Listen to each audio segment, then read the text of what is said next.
What's cracking YouTube? I'm Mr. Miyagi-Moto with a Pokemon Wi-Fi match for you guys today. If you didn't see yesterday, I got up my very own first Let's Play. Hopefully you guys liked it. If you didn't see it, check it out. It's Fire Emblem. So today I got an RU match for you guys against Nojo400, and if you don't know who Nojo400 is, you should check him out. He's a pretty cool dude. He's actually Josh's little brother Noah. As you can see from the JD right there, he's using his ace card, so that's why he's got all of his Pokemon in one of JD's RU teams. So I lead with my Lilligant, and I just put things to sleep with my Lilligant, and because that is what it does. And yeah, that's basically all it does ever. Actually, no, that's a lie. Sometimes it does other stuff too. But I make a very, very stupid mistake. And I locked myself in a pedal dance. I have no clue why I did that. That was very dumb of me. Never lock yourself into... It's just like locking yourself into Outrage on the second turn. It's never going to do you any good. So right here, all it does is make my Lilligant die. That's just about it. This Victory Bell, actually, I did a fairly good amount of damage considering it was resisted and stuff. I was happy. And with this Victory Bell now in red, I can force it out with my Hitmonchan, Mr. Ali, the champ. He's probably thinking Ice Punch, so he switches out. But I'm thinking, oh, I can set up a sub on that switch. It's perfect.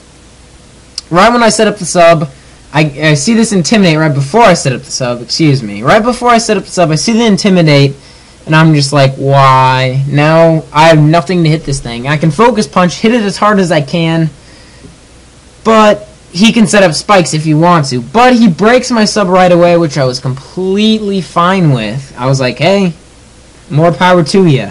That is perfectly fine because look how pitiful amount of damage that just did. That is Focus freaking Punch for you, folks. Stab. But I was intimidated and resisted, but still, Focus freaking Punch. Whatever. So I know he's going to go for another Poison Jab just in case I set up another sub for some dumb reason. But I go into my Dwight to resist that.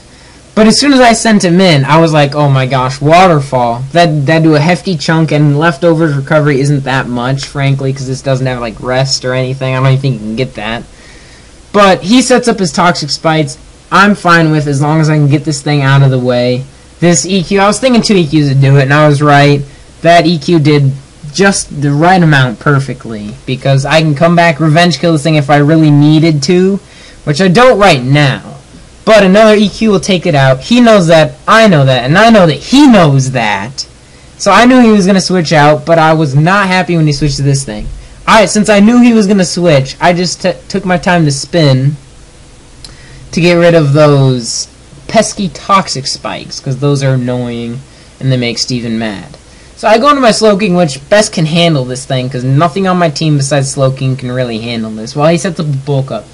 And right here, I'm sitting at my computer just debating with myself whether I should have gone for Surf, which I did, or should have gone for Psyshock.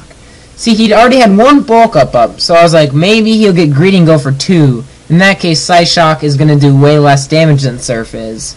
And Surf, I mean, it's Surf, it's stronger than Psyshock, so I felt safer going for the Surf, although I'm not sure which still would have been better. Doesn't really matter because he goes for the Shadow Sneak instead. Shadow Sneaks me twice, and I know I can hit him twice. Fortunately, doesn't do as much as I wanted. This is a Specs Slowking. Yes, I said it right, because that's awesome. You guys should try it out. It's actually really cool because he's got a relatively good bulk and special attack. So, but anyway, he gets Shadow Sneak to his death. I was fine with that, my unnamed Slowking, because I haven't thought of a name, because my creative juices just weren't flowing. Fair enough to say, I guess. So I go into my Dog of Doom to revenge kill this thing. I knew I could take a Shadow Sneak and everything, and I just go for the Flare Blitz. He must have went for the Drain Punch, I believe, predicting me to like E-Speed and him live it, because that actually kind of would have made sense. But I get the crit, which of course mattered. Ha ha ha ha ha, sarcasm, folks. It's good to have. So I take all my recoil and stuff. I'm totally fine with it. He goes into this thing. I probably should have stayed in, But at the time, for some dumb reason, I don't know why, I thought this thing was a physical attacker. So I was like, alright, an earthquake against my Sandshrew can live on, and then revenge kills. He sets up the rock polish, which is just like, why? And then I see earth power, and I'm like, well, see ya, Sandshrew. You're not living that. And I put my head down, and I look up to my dismay, and yes, that is 11 HP, folks. Dwight for the win, because he wrecks face with earthquakes and stuff.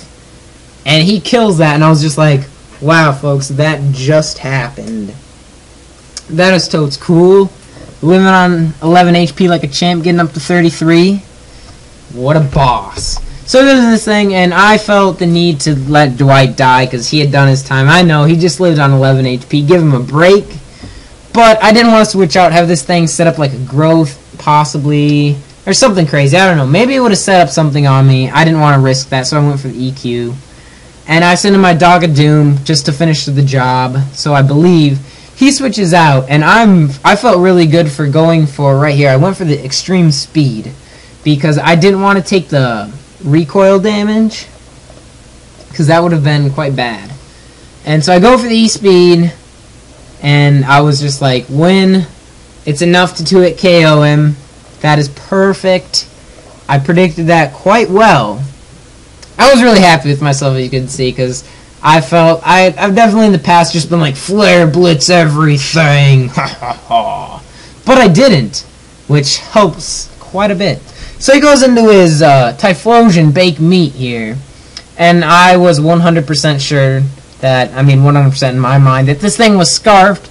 So I go for the E-speed, and this whole match I had saved my Munchlax just for this thing, and I would let something die.